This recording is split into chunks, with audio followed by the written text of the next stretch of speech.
Hello, hello. Welcome back to the Balanced Bureau. Today we have our guest, Jess, and she is a podcaster, a motivational speaker, life coach, and grief coach, here to talk to us about how she turned her struggles into lessons and purpose. So, welcome, Jess, and I would love to hear from you first. How did you start in this work? Sure. First of all, thank you so much for having me today. I'm very excited to talk with you. I have been in the helping field pretty much since I graduated from college. I have always been employed in some sort of like case management sort of role. But about a little over 3 years ago, I started my podcast. And from there, I started life coaching. And then last year, I also incorporated grief coaching into the services that I offer. So always sort of been in the area of helping people and making them feel like they're not alone and that they can get through whatever they're going through. The bridge from case management into life coaching, what did that look like for you? Did anything spark that transition? Well, it's kind of funny because I feel like all of a sudden, like everyone was a life coach. And I I was like, wow, everybody's doing this. Like, this is something I could probably do too. And in a way, like I was doing it anyway for free for my friends and my family. Like I'm the person that a lot of people would come to for advice and for guidance and support. So I was like, can I make money doing this? Because I see other people making money doing it. And then too, like, there's that dream about being my own boss and, being able to work for myself. And, you know, hopefully that will still be the outcome of this all someday. I do still have my full-time job right now. This is just something that I do on the side, but, I enjoy it. And, it gives me a purpose and a focus outside of, the regular 9 to 5 that I'm doing every day. And fills that little bit of, like you said, purpose in your heart, and really branching out to continue your passion of Yeah. helping others. Yeah, What are some absolutely. areas that you really enjoy helping others in most? Do you have like a special topic that you focus on mainly, or is it generalized? I am really big on like the mindset shift because years ago I was the person who was always looking at the negative and the worst case scenario, and like if something is going to happen, it's going to be something bad. And when I ended a very long relationship with my son's father, we were together almost 13 years, and that was like the situation that shifted my way of thinking because I was so focused on him and making sure he was happy that I wasn't focused on myself and making myself happy. And when I started really thinking about me and what I needed, it was a game changer in a lot of areas. Like it opened up so many things that like I didn't see as possibilities before because I was so focused on another person. And being able to learn to love myself again and see the good in situations, even in the bad situations, because there is good in bad situations. And I know sometimes it's really hard to see the good in the bad situations, but there usually is something there. So, I love being able to help people see the good and start focusing on the good, because when you do that, you start seeing more of the good and more good and positive comes to you. So that's probably my favorite thing to work with people on. What are some beginning steps that someone can take, especially when they're noticing themselves? Because it is something that, like, most of the time you're not really aware of, Mm-hmm. that you are heavily focused on the negative, or not like seeking it, but Yeah. just noticing more of the negative more frequently. So when you become aware of it, or how to even start that awareness, like you said, it took a big change in your life, but are there moments that you find that there doesn't really need to be that big moment to kind of come to that awakening and start shifting your Yeah. perspective? I would say for me, one thing, and this isn't a tool that I came up with, but I write every morning in a gratitude journal. So every morning I get up and I write something that I'm grateful for. I also write something that inspires me, and then I set a goal for the day. And again, this was something that my cousin and his wife actually started doing, and they were sharing it on Facebook Live every morning. They did it every day for like a year straight. And I would join the lives and like listen. And then I started writing the things down myself. And when I started really focusing on the gratitude, and it can be something so small. Again, it doesn't have to be like a huge, a huge thing that you're thinking. It can be something so small, but just taking a moment to recognize that there is always something to be grateful for. And every day really is, it's a tiny step, but it does have a huge impact if you do it every day. Even on those days when you feel like, holy crud buckets, there is nothing to Mm-hmm. feel grateful for today, there is Yep. still something Yeah. to be grateful for. That is a practice that I also started, and when Mm-hmm. I started coming out of that heavily focused on the negative Yep. and shifting my perspective a little bit, like I started getting so tired of my own crap, Mm-hmm. for Yeah. less of a better word. Yeah. And I was like, something's got to change in my life. Like, I can't Mm-hmm. keep thinking like this or feeling like this. I was just so sick of myself. Yeah. And that was the first step that I also took. Mm-hmm. You and I have that similarity there, Yeah. was with gratitude. I actually read the Gratitude Diaries. I forget the author right now, Oh. but at that reading that book also helped change that thought too of how could I even be grateful today, to Mm-hmm. like finding the littlest thing. Yep. Like I told my therapist the one time that we were going through this, and I was like, I am grateful that I have my vision, that I Yeah. have my hearing, that I Yep. can feel things, that I can Mm-hmm. walk, that I can hold things. Like those small details that we Yep. often overlook became huge things for me. And Yeah. I started having like this different view, like, wow, I really do have a lot to be grateful for, Mm-hmm. even though the rest of everything, the rest of life is a huge dumpster fire. Uh-huh. There's still so much to be grateful for.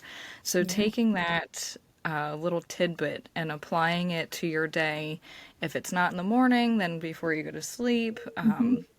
you can think about what you're grateful for on the toilet when you're making Yes. breakfast. Like Yes. you can Anywhere. add anywhere. You can add that little piece of gratitude Mm-hmm. into any part of your day. And it's something that I feel, maybe you notice this too a lot with like a stigma around Yeah. gratitude, even is like people are like, "Ugh, it's like it's become like icky to be Yeah. grateful." And Uh-huh. it's one of those things that like we have to really reteach our listeners and our audience. Like it's not icky. It's life changing. Like there are Yeah. so many people it's impacted, like Jess and I and her Yeah. cousins that Yeah. have shared that. It Yeah. really truly is a ripple effect. Mm-hmm. It is.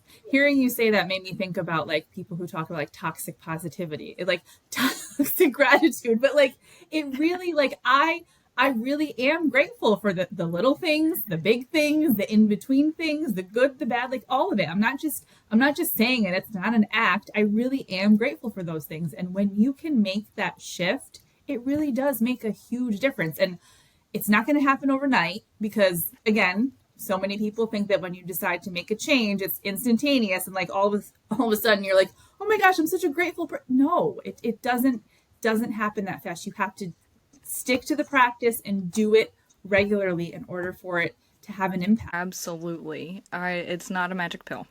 Nope, it's not. Gratitude is not the magic pill, but it's a gateway drug. Yeah, yeah. Yes, I love that. The other part that this reminds me of is I was like actively having a terrible day, and I think Mhm. somebody cut me off in traffic or something, and I was like, you know what? I caught myself Uh-huh. getting angry and focusing on, oh, this is gonna wreck my whole day, and then I was like, you know Mhm. what? It's not gonna wreck my whole day. Yeah. I am grateful that I am safe in my car.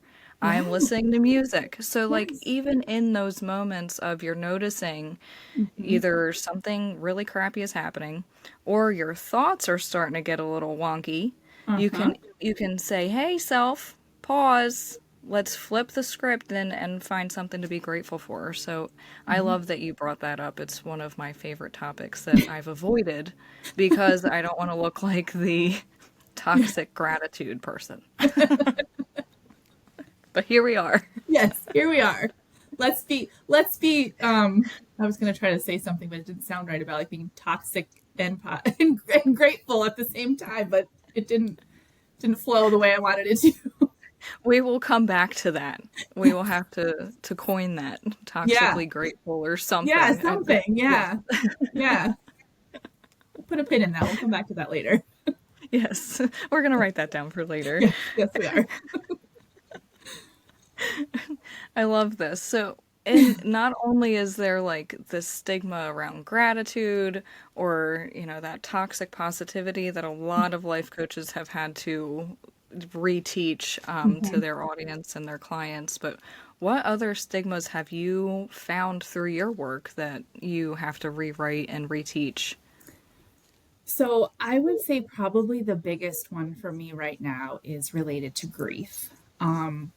I lost my sister a year ago in August. So it's been a year and like 2 months almost that my sister passed away. And I've lost people in my life before. I've had grandparents pass away, family, friends. I even had a very close friend of mine I was friends with throughout middle school and high school in our 20s. She passed away when we were in our 30s. And, so I wasn't like a stranger to losing people and to grieving, but the loss of my sister has opened up like a whole huge mess, I want to say, of like stigmas that I didn't realize existed as far as grieving goes. And, the timeline of grief and how you're supposed to grieve and, just talking about grief because so many people don't know how to talk about it. They're afraid to talk about it. They don't know what to say. They're afraid they're going to say the wrong thing. There's so many things that I didn't know until this particular loss. And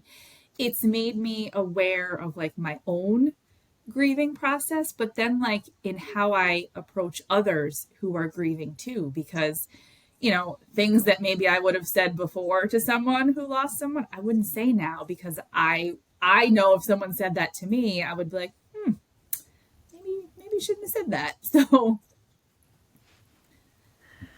What are some of those things that you've noticed that have come up specifically that might help others listening today to navigate when they're feeling a little bit stuck in the mess of grief?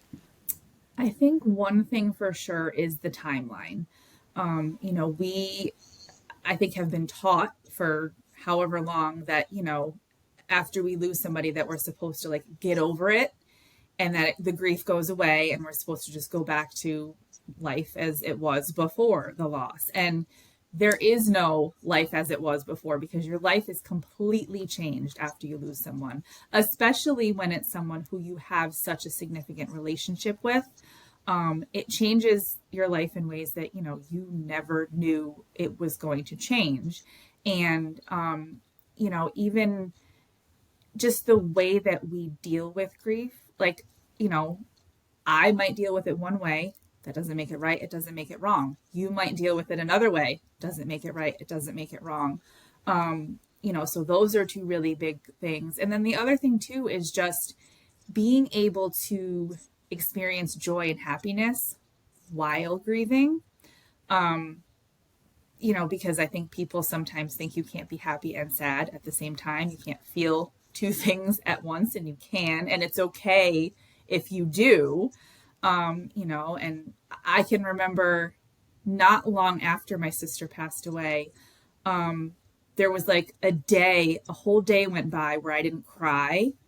And at first I was like, wow, I made it through the day without crying. And then I was like, I felt bad that I didn't cry. So it's this constant tug of war with like your emotions of you feel happy, but then you're guilty that you're happy. And then if you're not sad, you feel guilty that you're not sad, or you feel guilty if you're too sad. Like there's just this constant like, should I be feeling this way? Should I not be feeling this way? And the truth is there's no right or wrong way to deal with it, and there's no right or wrong way to feel. It's something that a lot of people don't hear Mm-hmm. in their moments of grief. Yeah. It's always, oh well, time will heal, Mm-hmm. or you'll get over it. That's Mm-hmm. another one that I've heard in Yep. my experience with loss. But Yeah. we don't hear it's okay to feel 8 emotions in one time. Mm-hmm. And that really reminds me of what we were just talking about with gratitude is that, okay, I Yeah. was in that traffic jam getting cut off and simultaneously feeling anger and gratitude. Mm-hmm. Like these Yeah. feelings can coexist They can. in many different areas of life and your journey. And I think you really touch on an importance here through grief. And it's something that we do not hear enough. And Mm-mm. a message that a lot of people will benefit from hearing as your work through your grief coaching. Mm-hmm. What's something that a client coming to you with their loss can start with mainly? Is it the feeling? Is it like a certain step or framework that you have? So I know when we chatted initially, we had talked about the stages of grief. And I mean, those are real, they exist. I'm not, no shade to the person who invented the stages of grief. But again, I think we've been conditioned to think that like that's how we're supposed to deal with grief. And, once you've gone through one stage, you'd move on to the next one and to the next one. And then once you've done all 5 stages, like, oh, I'm done grieving now. Everything is great. And that's not how it works. We revisit those different stages. Some of us, lots of different times on our grieving journey. Sometimes, there are stages that we don't experience at all. And again, that's okay. But I have kind of developed my own sort of framework for people to deal with grief. And it's 5, I don't want to say steps. I don't like using the word steps because, again, I don't want people to think that you have to follow a certain order, but there's 5 different parts of it. And you really can kind of flow back and forth through each part of it however you need to. So it has to do with like feeling your feelings, which is probably the most important thing. And it's hard for a lot of us to do that. We don't want to feel, especially feeling like this because it's hard. Grief is really, really hard. But being able to feel all of the feelings, the good ones and the bad ones, it's really important for you to be able to move through your grief. You have to honor your feelings because ignoring them isn't going to make them go away. So, feeling them is very important. Also, it's really important to focus on something. And again, this doesn't have to be a giant thing that you focus on because, in those first few days and weeks after you lose someone, you're literally walking around in a fog. You're not like, you're on autopilot. Like I barely remember those first couple weeks after my sister passed away. Like I was literally just going through the motions. I would wake up in the morning. I would wake my son up because I knew that's what I needed to do. I would make sure he was good. Like I was just doing things that I knew I needed to do. But if there is like even just one small thing in the day that you can focus on, it could be something as simple as brushing your teeth, and like something like that. Just one thing to make sure that you're not, so focused on the grief because we do get stuck in that feeling, especially if there's not, we don't have the support or there's no one for us to talk to. So one small thing that you can focus on. And then the other thing too is forgiveness. And this really is more about forgiving yourself because I'll give an example. When my sister passed away, our last conversation that we had with each other was an argument. And I still to this day hate that I didn't say I love you when we got off the phone. I didn't call her back. I didn't send her a text message. I didn't do any of that. And I do still beat myself up about that. But I also have to forgive myself because there's no way that I could have known that was the last time we were going to talk to each other. Even though I did have a weird feeling like that's a whole other conversation. But like I literally went to work the next day and told my coworker about our argument, and I said to her, "What if that's the last time we talk?" But like I didn't actually think that would be the last time that we would speak to each other, but I literally said those words out of my mouth. But like we don't ever actually know that. So like being able to let go of, the feelings that I had surrounding that and being able to forgive myself for not handling that situation that way. And even, things like I didn't take a shower today. Forgive yourself for it. It's okay. Like, you know what I mean? These things don't have to be giant, grand gestures. They're simple little things that that give you something else to kind of think about outside of the grief. And then the other thing is moving forward, because that's the reality of it is we don't have any choice but to move forward. Like life is going on around us, whether we want it to or not. So again, tiny steps, something little that you can do every day to move yourself forward. And then the last thing is falter. And that's just because, again, this is not a perfect process. Grieving is messy. You're going to stumble along the way. You could be having a great day. You could be having a great series of days, like multiple days back to back, and then something happens and you're falling apart again like it just happened. So again, and that's the forgiveness falls in line with that one too, because you have to be able to feel your feelings, forgive yourself for, feeling like you messed up the grieving process because it didn't look the way that you thought it would look, or you were doing great and now you're not, and all the things like that. So those are the things that I have people, think about and focus on.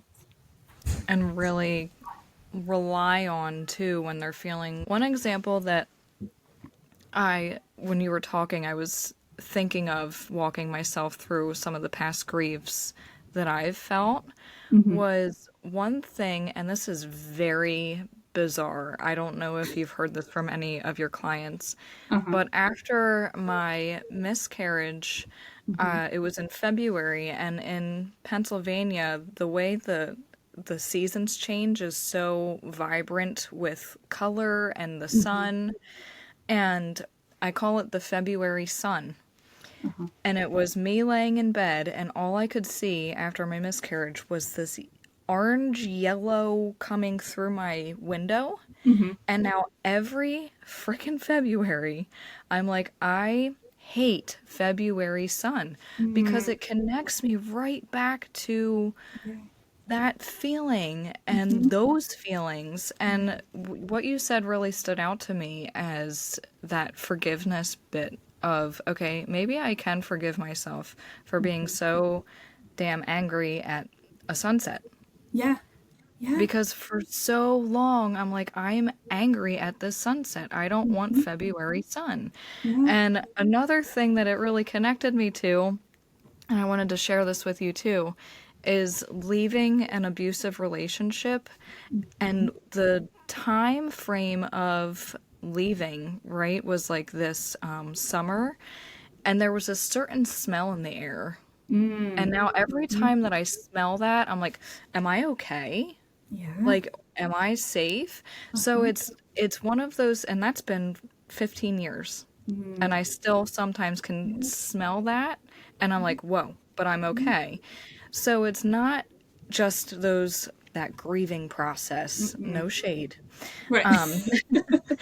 But it's those moments where you find yourself reliving, especially as cyclic beings, in those different seasons where you've noticed, I'm sure for you, August, you have something tied to, whether it be the temperature or is something surrounding that as a cycle, that you're like, okay, every year now I'm having to forgive this piece, or view this differently, or allow myself to feel, and none of it looks the same. No, it doesn't. It really doesn't. And that's something that I think you don't realize unless you've experienced something, whether it be, grief and loss, a miscarriage, like you said. I was also in an abusive relationship. So there are things that, like, will catch me too, and I'm like, whoa, whoa, whoa, and then I'm like, okay, like you said, I'm safe now. I'm okay. Like so you really don't realize how those things are going to impact you unless you've been through some sort of experience where you then have moments like that. Like this is a silly example, but I will say, so my sister passed away on August 25th of last year.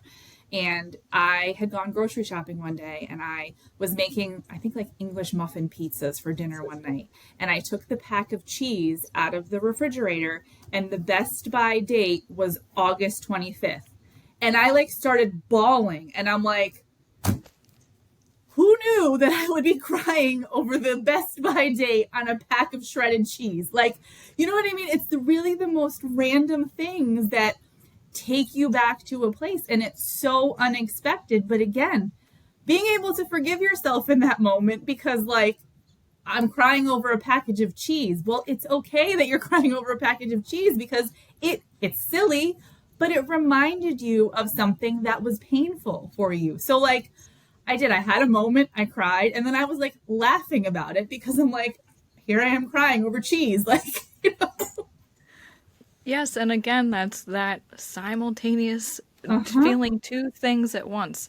And you're allowed to feel more than one thing at one time, and Yes. that's another thing Yes. that we do not hear enough, Nope. especially in the cycle of grieving and Mm-hmm. all of its cycles. And it's one of those things too that's like, okay, we're so conditioned to see this stage of grief and the anger and the denial, but really you might not feel that for years. Yeah.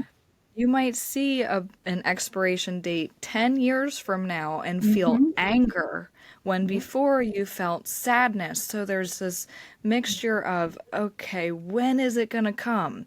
And that Mm-hmm. constant anticipation of, am I ever going to actually grieve this? Yeah. And there have been some losses in my life where somebody like literally like took me by the shoulders and shook me and they were like, "Why are you so numb to this?" Yeah. And they're like sobbing and I'm like, I don't feel it yet." Yeah. And that's another thing too I think is really important in your grief work is that you allow people to feel their feelings even if it is numb, even if Not it feeling. is, yeah, Mm-hmm. disconnected.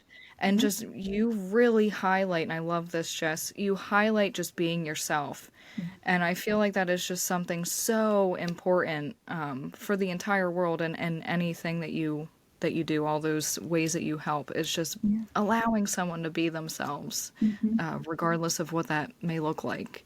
Yeah. Yeah. I love that you brought that up though about not feeling something because that's also a stigma. Like if you don't feel something that like something's wrong with you. And I like my son, for example, I still haven't seen him like cry over my sister passing away. That doesn't mean he hasn't. He could do it in his bedroom or when I'm not home. Like that doesn't mean he hasn't done it. But I remember saying to him, like, it's okay if you're not okay right now. But then I also said to him, it also is okay if you are okay. Like both of Yeah. those things are okay right now. Right. It's I don't and obviously part of me, I still sometimes like want him to feel something, but I can't force him to do that. I have to honor where he's at in his grief journey because it's not the same as mine. And again, that's okay. Yeah. And there's just a perfect example of no shade, but how the five stages of grief just simply it cannot be like applicable to everyone No. and their grievances. Yeah. And I love that we're having this conversation because it's so unspoken. Mm-hmm. Yeah. And it's almost scary, Yeah. like just thinking about how much this is just a topic that so many people like just turn away from or Yeah. avoid. And even you mentioned something in the beginning of like you wouldn't say those things to somebody now Mm-hmm. because you know that it's like, oh well, time will heal, but Yeah. No, it doesn't. no, It doesn't. no. And the reality of it is we are all going to grieve something at some point in our lives.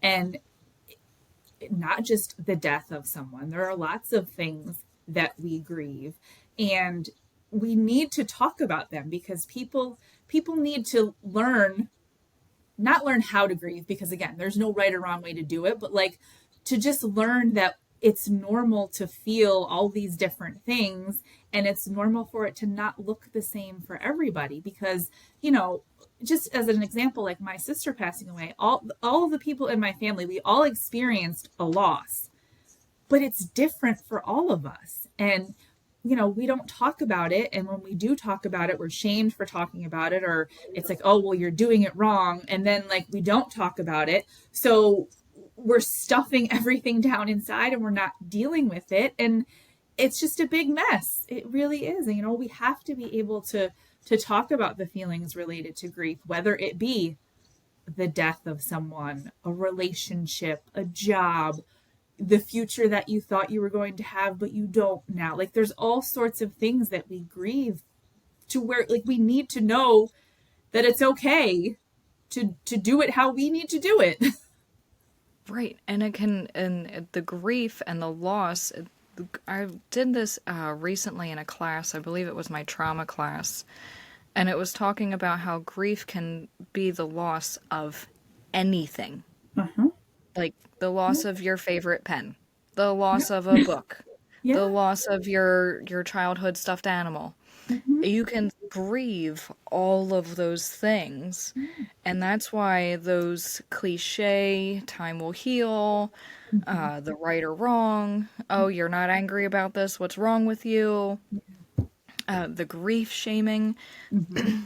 it just isn't helpful. No, it's not. So that's why I love how you have found this help, support for others in their grief and becoming a grief coach. I just think it's phenomenal work, and I'm just so happy to have you here.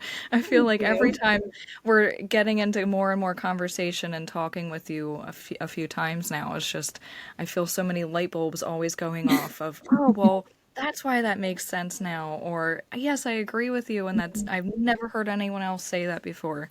So I'm so happy that you're on here and sharing these things with all of us and for Thank those you. listening. Thank Yes, you. yes.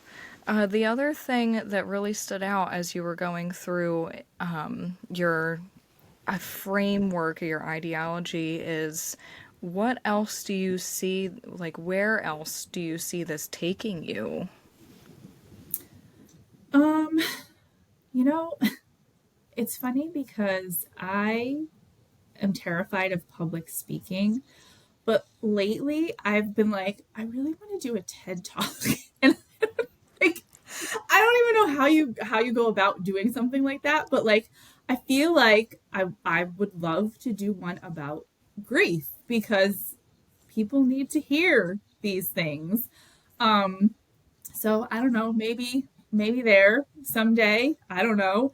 But I am also working on a book to talk about my experience with grief, and you know, with my grieving process. And you know, I touch on all of the F's of the framework of my framework with grieving, and how I, you know, how I dealt with it, and how I'm still dealing with it, because the reality is I'm going to deal with it for the rest of my life. It's not something that's ever going to go away. It's a part of me. It's who I am. You know, it's, I have to, I'm still getting to know this person, this new version of myself since losing my sister, and I'm learning as I'm going, but you know, it will always be part of me. And, you know, those are some of the things that I'm working on. I would also too, I know a lot of people in like the retreat space. So I would love to be a part of something, you know, not even necessarily grief related, but just, you know, healing and things like that. One of my sons, one of his aunts, she does some stuff too, and has said like, you know, we should kind of collaborate. And I'm like, I would love to do that. I really would. That would be really impactful too, is being Yeah. able to take that space and reconnect with yourself And I love that you just said that new identity of yourself Mm-hmm. and like learning how to be this person without someone else in your life Mm-hmm. physically Yeah. anymore. Yeah. And it's mind blowing too to me, is I Yeah. never thought of it that way, is Mm-hmm. that this is who I am now without Yeah. you. Yeah. And yeah, acknowledging that and like accepting that Mm-hmm. as like almost your new truth moving Yeah. forward. Like I'm learning how to be a new version of myself without this person or this Yeah. thing or whatever it may be is Mm-hmm. so crucial to everything, really. Yeah, it Yeah. is. And it's funny too, because a lot of times I think in life we make the decision to become a new version or an improved version, or insert whatever word you want there before the word version. But like something like this, I didn't get a choice. You know what I mean? I didn't choose to step into this new, like I have to, because I don't have a choice. Like this is my reality now.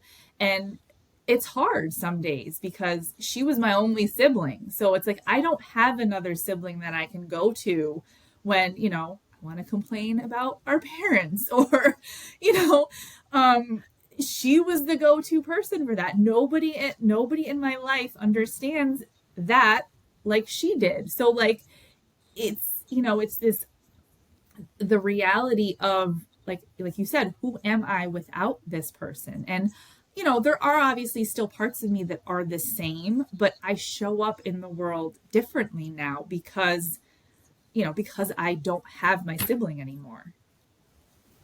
Yeah, and you didn't have a choice. And so Right. often we don't really, most of the time, Uh-huh. 99% of the time, don't have a choice in who and how and when we lose. Uh-huh.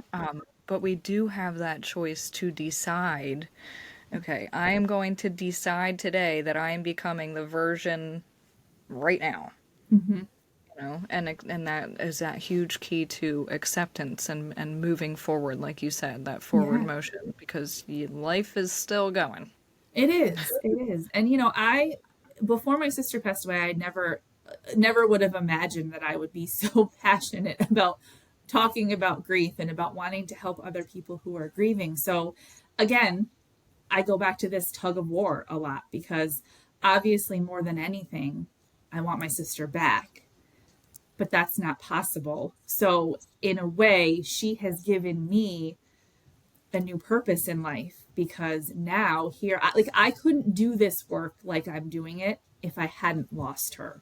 And it's bittersweet because again, I want her back more than anything, but she's not coming back. So it's a choice. I have the choice to either stay stuck over here and be sad and miserable, which don't get me wrong, there are days where I am still sad and miserable. And I will have days like that for the rest of my life.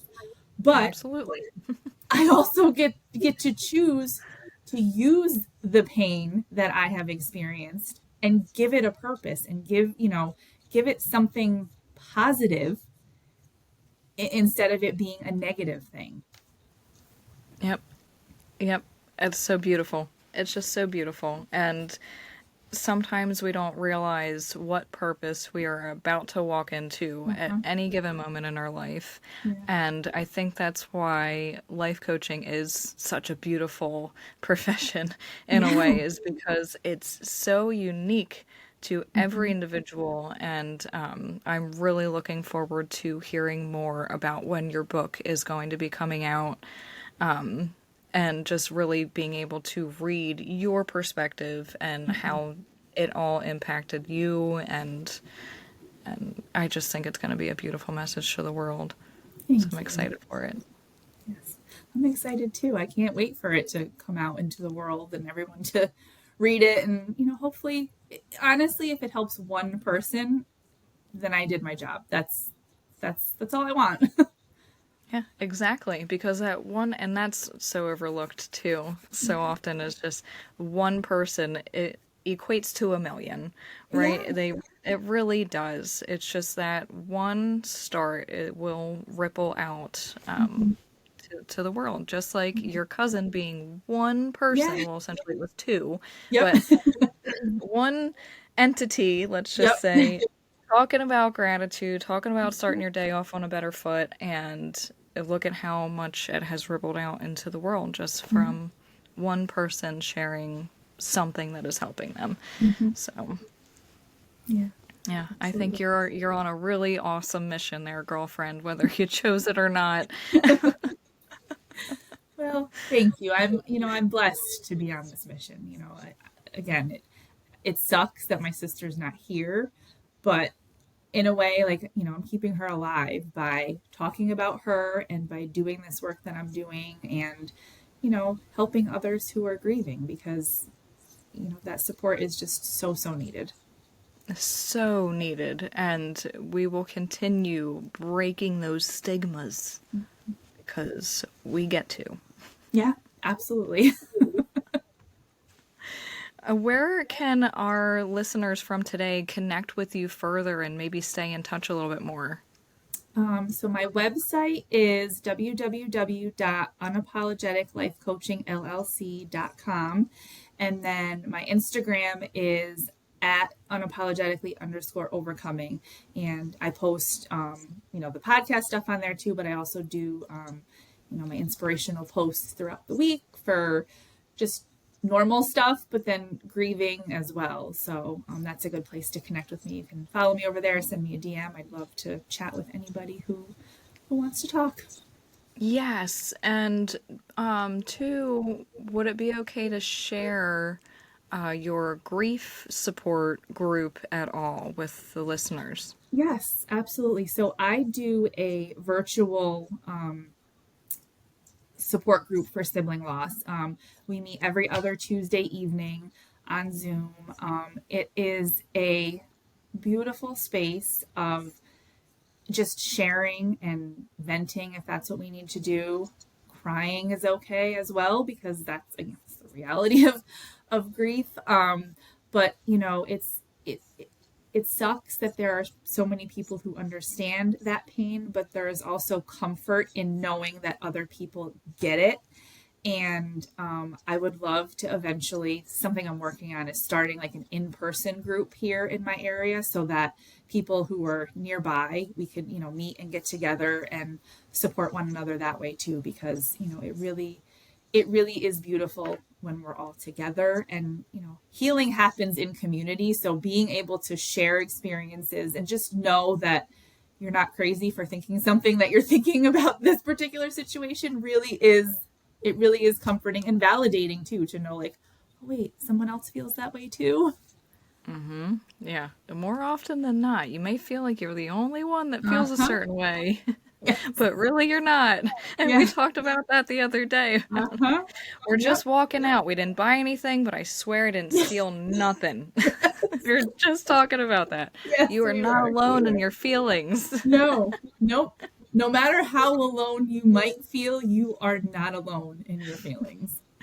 And that's very comforting to see and to feel, especially when you're navigating loss and grief, because it is so far and few between that we actually feel understood in general. And then you throw in that grief mess, like you've said, and you need that support. And going to Jess is where you will find it. I guarantee you. Is there anything else that you wanted to add before we signed off for today? I think I just want to say, not just when it comes to grief, but in any difficult situation that you're dealing with, give yourself grace because every time you're dealing with a situation, it's different feelings. It could be the same situation, but you might not feel the same way anytime you're faced with a situation. So give yourself grace to feel whatever you might be feeling at any given moment. And then also to just, to kind of stick with the tagline of what I do. Don't be afraid to show up in the world unapologetically as yourself because it is so powerful to do that. And you really don't realize the impact you have on other people just by being you. And that includes the unapologetic, messy parts sometimes. So that's that's what I would end with.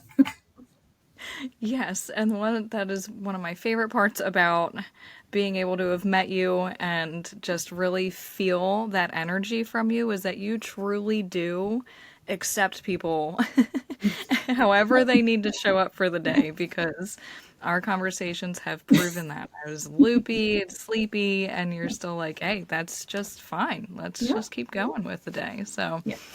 I'm so grateful to have been in connection with you and to meet with you. And I'm just so excited to watch your journey, especially through Instagram and just staying connected. So please go follow her over on Instagram. Her page is beautiful.